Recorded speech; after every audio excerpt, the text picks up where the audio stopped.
Virgin haben Legov. Virgin haben Legov. Virgin haben Legov.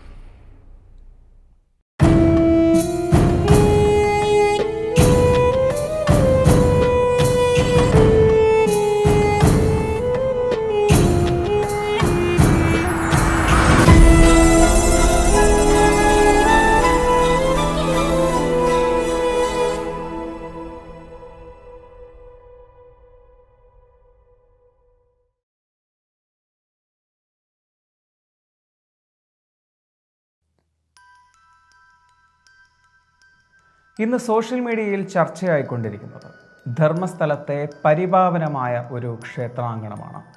അവിടുത്തെ വഴിപാടുകളെക്കുറിച്ചോ പ്രതിഷ്ഠയെക്കുറിച്ചോ അല്ല വിഷയം.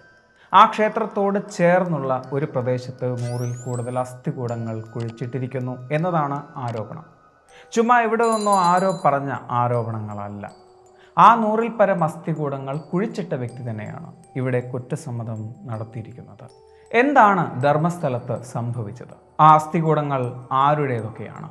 ഇന്ത്യ പോലുള്ളൊരു രാജ്യത്ത്, അതിലെ ഒരു സംസ്ഥാനത്തിൽ ഇതുപോലൊന്ന് സംഭവിച്ചിട്ട് ചെയ്യേണ്ടവർ എന്തുകൊണ്ട് ചെയ്യുന്നില്ല?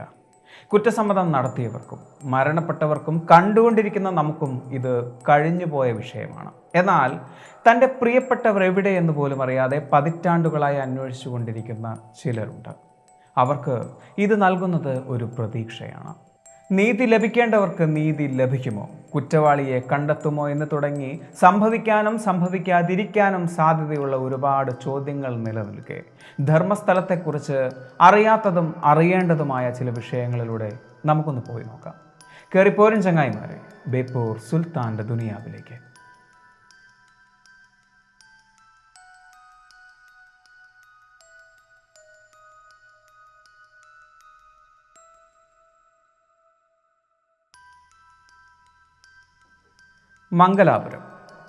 മംഗലാപുരത്തു നിന്നും ഏതാണ്ട് 76 കിലോമീറ്റർ ദൂരെയാണ് ധർമ്മസ്ഥലം എന്ന ക്ഷേത്ര നഗരി സ്ഥിതി ചെയ്യുന്നത്. ക്ഷേത്ര നഗരി എന്ന് വിശേഷിപ്പിക്കുമ്പോൾ മനസ്സിലാക്കേണ്ട ഒരു കാര്യം, അത്രയ്ക്കും അതിപുരാതനമായൊരു നഗരം തന്നെയാണ് ധർമ്മസ്ഥലം. അവിടെ ഏതാണ്ട് 800 വർഷത്തിൽ കൂടുതൽ പഴക്കമുള്ള ഒരു ക്ഷേത്രമുണ്ട്, മഞ്ജുനാഥ ക്ഷേത്രം. ഒരു ശിവക്ഷേത്രമാണ്, ഹൈന്ദവ ക്ഷേത്രമാണ്. പക്ഷേ ആ ക്ഷേത്രത്തിൻ്റെ നടത്തിപ്പ് അവകാശമുള്ളത് ഒരു ജൈന കുടുംബത്തിനാണ്. ക്ഷേത്രം എന്ന് പറയുമ്പോൾ കേരളത്തിൽ നമ്മൾ കാണുന്ന ഒരു അമ്പലമായി അതിനെ സങ്കല്പിക്കരുത്. അത്രയ്ക്കും പടർന്നു കിടക്കുന്ന ഒരു നിർമ്മിതിയാണ് മഞ്ജുനാഥ ക്ഷേത്രം. അതിനു ചുറ്റും ഏതാണ്ട് 400 ഏക്കറോളം കാട് പടർന്നു കിടക്കുന്നുമുണ്ട്. ഇന്ന് ധർമ്മസ്ഥലം അറിയപ്പെടുന്നത് ദൈവികമായ കാരണങ്ങൾ കൊണ്ടൊന്നുമല്ല. വർഷങ്ങളോളം അവിടെ ജോലി ചെയ്തിരുന്ന ഒരാൾ അയാൾ ചെയ്ത പ്രവർത്തികളിൽ കുറ്റബോധം സഹിക്കാൻ കഴിയാതെ കുറ്റസമ്മതം നടത്തിയത് കാരണമാണ്. ആ കുറ്റസമ്മതമാണ് പരിപാവനമായി കാണേണ്ട ഒരു ക്ഷേത്ര പരിസരത്തെ ഇന്ന് ഒരു ക്രൈം സീനാക്കി മാറ്റിയിരിക്കുന്നത്. അവിടെ സംഭവിച്ചിട്ടുള്ളത് തെളിയിക്കപ്പെടാത്ത 100-ൽ കൂടുതൽ കൊലപാതകങ്ങളാണ് എന്നാണ് ആരോപിക്കപ്പെടുന്നത്. ഇനി പറയാൻ പോകുന്ന വിഷയങ്ങൾ നിങ്ങൾക്ക് കൃത്യമായി കണക്റ്റ് ആവണമെങ്കിൽ ചില വിഷയങ്ങൾ മനസ്സിലാക്കേണ്ടതുണ്ട്. അതായത് കുറച്ചു മുമ്പ് പറഞ്ഞതുപോലെ കേരളത്തിൽ ജീവിക്കുന്ന നമുക്ക് അത്തരം വിഷയങ്ങൾ കണക്റ്റ് ആവാൻ ഒരൽപ്പം ബുദ്ധിമുട്ടുണ്ടാവും. കാരണം നമുക്കൊരിക്കലും താരതമ്യം ചെയ്യാൻ പോലും പറ്റാത്ത വിഷയങ്ങളാണത്. ഏതാണ്ട് വെറും 9 വർഷങ്ങൾക്ക് മുമ്പാണ് ധർമ്മസ്ഥലത്തൊരു പോലീസ് സ്റ്റേഷൻ വരുന്നത്. അതായത് 2016-ൽ. കിലോമീറ്ററുകളോളം കാടാൽ ചുറ്റപ്പെട്ട് കിടക്കുന്ന ഒരു പ്രദേശം. സ്വദേശികളും അന്യദേശത്ത് നിന്ന് ആളുകളും ക്ഷേത്ര ദർശനത്തിനായി വരുന്ന ഒരു സ്ഥലം. ഗൂഗിൾ എർത്തിൽ ഒന്ന് സൂം ഔട്ട് ചെയ്താൽ ആ ക്ഷേത്ര പരിസരവും അതിനു ചുറ്റും കിലോമീറ്ററുകളോളം പടർന്നു കിടക്കുന്ന ഘോരമായ കാടും നിങ്ങൾക്ക് കാണാൻ സാധിക്കും. ഇന്ന് ഇങ്ങനെയെങ്കിൽ ഒരു 30 വർഷങ്ങൾക്ക് മുന്നേ എങ്ങനെയായിരിക്കും? 2016 മുന്നേ വരെ ധർമ്മസ്ഥലത്തു നിന്നും ഏതാണ്ട് 80 കിലോമീറ്റർ ദൂരെയായിരുന്ന ബെൽത്തങ്ങാടിയിലായിരുന്നു ഒരു പോലീസ് സ്റ്റേഷൻ ഉണ്ടായിരുന്നത്. മരണങ്ങൾ നടന്നാൽ പോലും അതത്രയ്ക്കും ദുരൂഹമാണെങ്കിൽ മാത്രം പോലീസ് ഇടപെടുന്ന ഒരു സ്ഥലം. അതൊരിക്കലും അതിശയോക്തിയല്ല. യൂട്യൂബിൽ തന്നെ പല പോലീസ് ഉദ്യോഗസ്ഥരും പല ഇൻ്റർവ്യൂകളിലും അത് സാക്ഷ്യപ്പെടുത്തിയിട്ടുമുണ്ട്.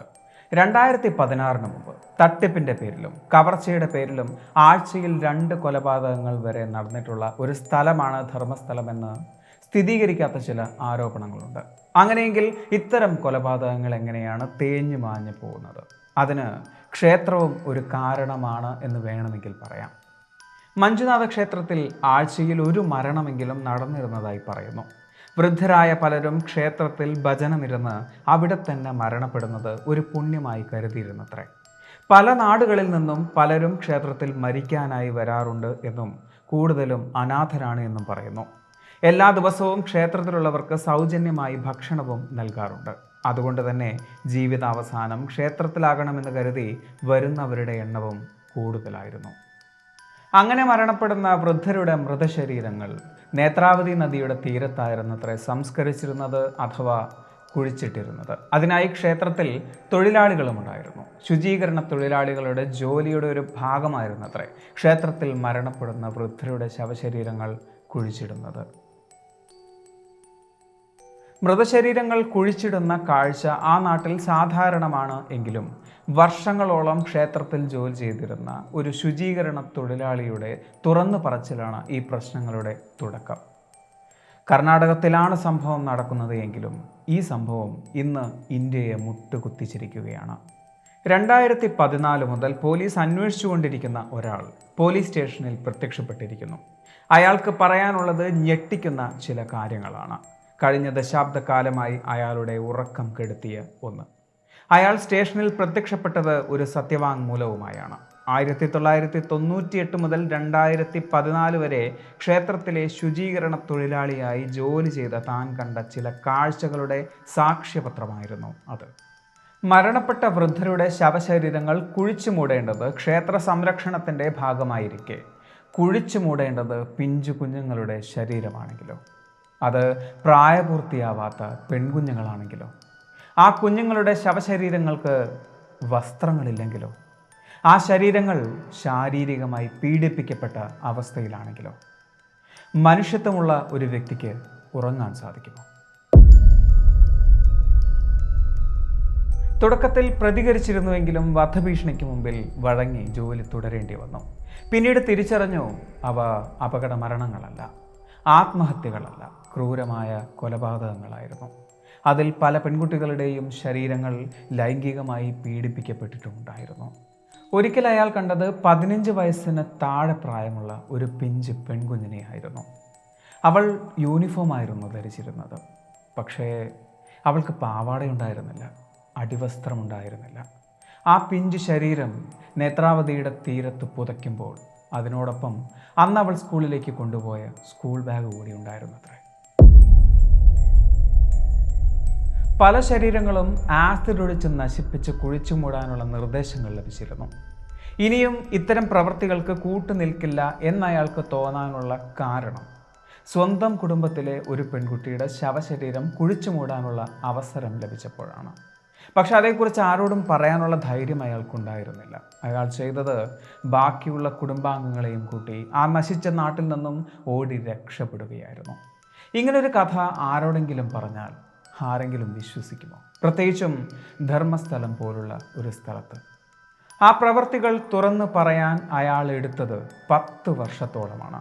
വെറുതെ ആരോടെങ്കിലും ഇങ്ങനൊന്ന് തുറന്നു പറഞ്ഞാൽ ആരും വിശ്വസിക്കില്ല എന്ന് അയാൾക്കും അറിയാമായിരുന്നു. അതുകൊണ്ട് തന്നെ അയാൾ ചെയ്തത് അത്രയും കാലം ജോലി ചെയ്ത സമയത്ത് ആ മൃതശരീരങ്ങൾ കുഴിച്ചിട്ട സ്ഥലങ്ങളിൽ ചെന്ന് ആ അസ്ഥികൂടങ്ങൾ എടുത്ത് അതിൻ്റെ ഫോട്ടോകളെടുത്ത് തെളിവുകളാക്കി കോടതിയെ ഏൽപ്പിച്ചു എന്നതാണ്.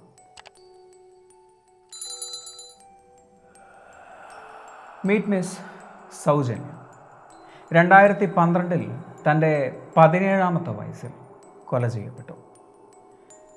നീതി ലഭിക്കാത്ത ഒരാത്മാവായി ഇന്നും നിലനിൽക്കുന്നു. ലോകം ഇന്ന് ചർച്ച ചെയ്യുന്നത് സൗജന്യയ്ക്ക് ലഭിക്കാതെ പോയ നീതിയെക്കുറിച്ചാണ്.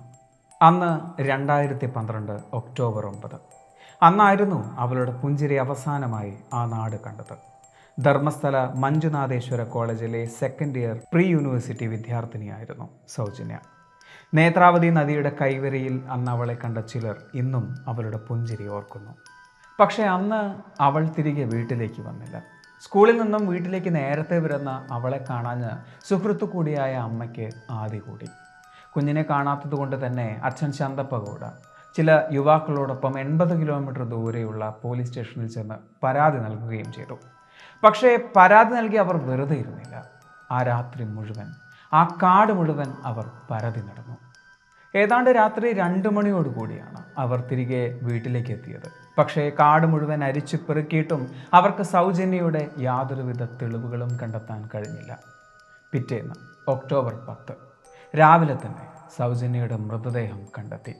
കാട്ടിലെ ഒരു ഒറ്റപ്പെട്ട മരത്തിൽ കെട്ടിയിട്ട നിലയിൽ നഗ്നമായ ശരീരമായിരുന്നു അവർ കണ്ടത്. ആ ശരീരം മരത്തോട് ചേർത്ത് കെട്ടിയത് തലേന്ന് സ്കൂളിലേക്ക് പോകുമ്പോൾ സ്നേഹത്തോടു കൂടി അമ്മ കഴുത്തിലിട്ട് കൊടുത്ത ഷോള് കൊണ്ടായിരുന്നു. ആ കൊലപാതകത്തിൻ്റെ മൃഗീയത ആ നാട് തിരിച്ചറിയുന്നത് പിറ്റേന്ന് പോസ്റ്റ്മോർട്ടത്തിലൂടെയായിരുന്നു. അവൾ ശാരീരികമായി പീഡിപ്പിക്കപ്പെട്ടിരുന്നു. അവളുടെ സ്വകാര്യ ഭാഗങ്ങളിൽ മണൽ നിറച്ച അവസ്ഥയിലായിരുന്നു. DNA തിരിച്ചറിയാതിരിക്കാൻ വേണ്ടി മനഃപൂർവ്വം ആരോ ചെയ്തതാണ് എന്ന് ചിലർ വിശദീകരിക്കുന്നു. മൃതശരീരം കണ്ടെത്തി 2 ദിവസങ്ങൾക്കുള്ളിൽ തന്നെ പ്രതിയെ അറസ്റ്റ് ചെയ്തു. 28 വയസ്സുള്ള സന്തോഷ് റാവു എന്ന വ്യക്തി. അയാൾക്ക് ചില മാനസിക പ്രശ്നങ്ങളുള്ളതായി നാട്ടുകാരും പറയുന്നു. സൗജന്യ മരണപ്പെടുന്ന സമയത്ത് അയാൾ ആ പരിസരത്തുണ്ടായിരുന്നു എന്നതാണ് അയാൾക്കെതിരെ കണ്ടെത്തിയ തെളിവുകൾ. അയാൾ ആ കുറ്റം സമ്മതിക്കുകയും ചെയ്തു. എന്നാൽ സൗജന്യയുടെ കുടുംബത്തിന് ആ പ്രതിയിൽ സംശയമുണ്ടായിരുന്നു. മറ്റാർക്കോ വേണ്ടി അയാളെ പ്രതിയാക്കുകയായിരുന്നു എന്ന് അവർ സംശയിക്കുന്നു. അവർക്ക് മറ്റു ചിലരെ സംശയമുണ്ടായിരുന്നു. ഏതാണ്ട് 4 പേരെ. അതിലൊരാൾ നിശ്ചൽ ജെയിൻ എന്ന വ്യക്തിയായിരുന്നു. മഞ്ജുനാഥ ക്ഷേത്രത്തിൻ്റെ അഡ്മിനിസ്ട്രേറ്ററായ വീരേന്ദ്ര ഹെഗ്ഡെയുടെ അനന്തരവൻ. സൗജന്യയുടെ മാതാപിതാക്കളുടെയും നാട്ടുകാരുടെയും ആവശ്യപ്രകാരം കേസ് CIDക്ക് കൈമാറി. 2013 അവർ ചാർജ് ഷീറ്റ് സമർപ്പിച്ചു. അതിലും പ്രതി സന്തോഷ് റാവു തന്നെയായിരുന്നു. 2013 സെപ്റ്റംബറിൽ കേസ് CBIക്ക് കൈമാറി. CBIയുടെ അന്വേഷണം ക്ഷേത്രത്തെയും ക്ഷേത്ര ഭാരവാഹികളെയും കേന്ദ്രീകരിച്ചായിരുന്നുവെങ്കിലും അവരുടെ ചാർജ് ഷീറ്റിലും പ്രതി സന്തോഷ് റാവു തന്നെയായിരുന്നു. സൗജന്യയുടെ അച്ഛനും അമ്മയും ഒഴികെ മറ്റുള്ളവർ ആ കണ്ടെത്തലിൽ വിശ്വസിച്ചു പോന്നു. പക്ഷേ സന്തോഷ് റാവുവിനെതിരെ ഫോറൻസിക് സാമ്പിൾ തെളിവുകളൊന്നും ലഭിച്ചില്ല. ആകെ ലഭിക്കാവുന്ന തെളിവ് ക്ഷേത്രത്തോട് ചേർന്ന ചില CCTV വിഷ്വൽസ് ആണ്. അതും അവർക്ക് കണ്ടെത്താൻ കഴിഞ്ഞില്ല. സൗജന്യ മരണപ്പെടുന്ന ദിവസം നല്ല മഴയുണ്ടായിരുന്നതായി ആ മാതാപിതാക്കൾ പറയുന്നു. ശേഷം പിന്നീട് മൃതശരീരത്തിനടുത്തു നിന്നും കണ്ടെത്തിയ യൂണിഫോമുകളൊന്നും നനഞ്ഞിട്ടില്ലായിരുന്നു. അതുകൊണ്ട് തന്നെ അവർ പറയുന്നു കൃത്യം നടന്നത് മറ്റെവിടെയോ വെച്ചാണ് എന്ന്. എന്നാൽ ഈ സംശയം പോലും വില കുറച്ചായിരുന്നു അന്വേഷണ ഉദ്യോഗസ്ഥർ കണ്ടത്. ഈ അന്വേഷണത്തിൽ പങ്കെടുത്തിരുന്ന പല ഉദ്യോഗസ്ഥരും ഇന്ന് വലിയ വലിയ സ്ഥാനങ്ങളിലാണ് എന്നത് ഒരു യാഥാർത്ഥ്യം തന്നെയാണ്. അനന്യ ഭട്ട്. നിങ്ങൾ മരണപ്പെടുന്നതിനും ഏതാണ്ട് 9 വർഷങ്ങൾക്ക് മുമ്പ് ധർമ്മസ്ഥലത്തിൽ ചർച്ചയായിരുന്ന ഒരു പേരായിരുന്നു. ഏതാണ്ട് നിങ്ങളുടെ അതേ പ്രായം, 18 വയസ്സ്. കോളേജിൽ നിന്നും ഒരു വിനോദയാത്രയ്ക്ക് പോയതായിരുന്നു ധർമ്മസ്ഥലത്തേക്ക് അനന്യ. അതൊരു വലിയ തെറ്റായിരുന്നു. ആ തെറ്റുകൊണ്ട് അവർക്ക് നഷ്ടമായത് അവരുടെ ജീവനായിരുന്നു. അന്ന് അനന്യയുടെ ഒരു സുഹൃത്താണ് അവളുടെ അമ്മയെ വിളിച്ചു പറയുന്നത്. ഏതാനും ദിവസങ്ങളായി അനന്യ മിസ്സിംഗ് ആണ് എന്നും ഇപ്പോൾ കണ്ടുകിട്ടിയ അവൾ ആശുപത്രിയിലാണെന്നും. ആ കോൾ കേട്ട് അമ്മ സുജാത ഭട്ട് ഉടനെ ധർമ്മസ്ഥലത്തെത്തി. കുട്ടിയുടെ അവസ്ഥ പരിതാപകരമായിരുന്നു. കിലോമീറ്ററുകൾ ദൂരെയുള്ള പോലീസ് സ്റ്റേഷനിലേക്ക് പരാതി നൽകാനായി അവർ ചെന്നു. നിങ്ങളിപ്പോൾ കരുതിയ പോലെ തന്നെയാണ് ആ പോലീസ് സ്റ്റേഷനിൽ നിന്നും അവർക്കുണ്ടായ അനുഭവം. പരാതി കേൾക്കാൻ പോലും അവിടെ ആരും തയ്യാറായില്ല. അന്വേഷണത്തിനേക്കാൾ കൂടുതൽ അവർക്ക് വെമ്പൽ ആ അമ്മയെ അസഭ്യം വിളിക്കാനും ആ പെൺകുട്ടിയെ മോശം പറയാനുമായിരുന്നു. ആ നാട്ടിൽ നീതി നടപ്പിലാക്കുന്നത് ക്ഷേത്രസഭയാണ് എന്നറിഞ്ഞ അമ്മ അവിടേക്കും ചെന്നു. അവിടെയും അവർക്ക് അവഗണന മാത്രമായിരുന്നു ലഭിച്ചത്. ആ ഭഗവാന് മുമ്പിൽ മുട്ടുകുത്തിയിരുന്ന് കരയാൻ മാത്രമേ ആ അമ്മയ്ക്ക് സാധിച്ചുള്ളൂ. അന്ന് രാത്രി ക്ഷേത്രത്തിലിരുന്ന അവരെ തേടി വെള്ളവസ്ത്രം ധരിച്ച 4 പേർ വന്നതായി അവർ പറയുന്നു.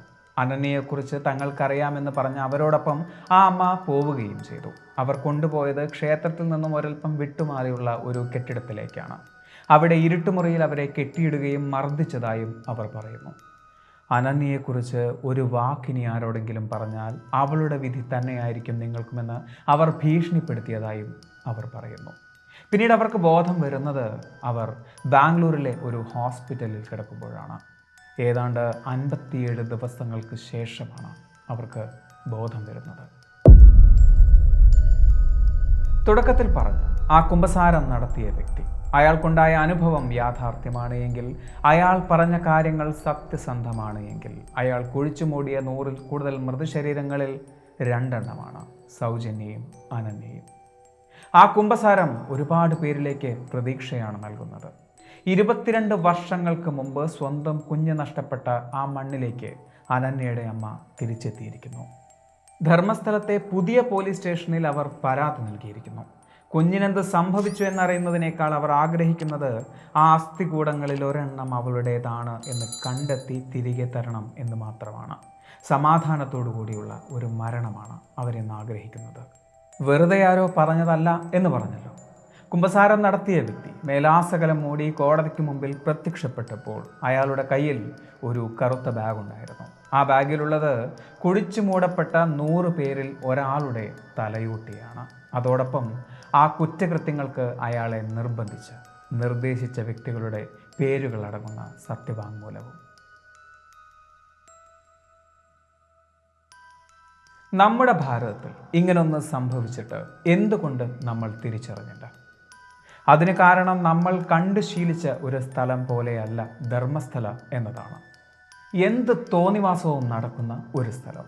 തുറന്നു പറഞ്ഞാൽ, ഒരു പെണ്ണിനോട് ആഗ്രഹം തോന്നിയാൽ അവളെ വലിച്ചഴച്ച് കാട്ടിനുള്ളിലേക്ക് കൊണ്ടുപോയി ഭോഗിച്ച് കൊന്നാൽ പോലും ആരും ചോദിക്കാനില്ലാത്ത ഒരു സ്ഥലം. ആസക്തി തീർക്കാൻ വേണ്ടി നമ്മളിൽ പലരും അങ്ങോട്ടേക്ക് നാടുകടക്കുന്നതായി അന്വേഷണങ്ങൾ പറയുന്നു.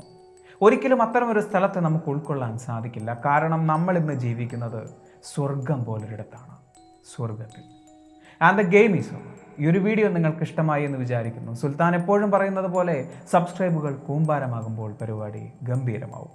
അതുകൊണ്ട് സബ്സ്ക്രൈബ് ചെയ്യുക. അടുത്ത വീഡിയോയ്ക്ക് വേണ്ടി കാത്തിരിക്കുക. അതുവരെ.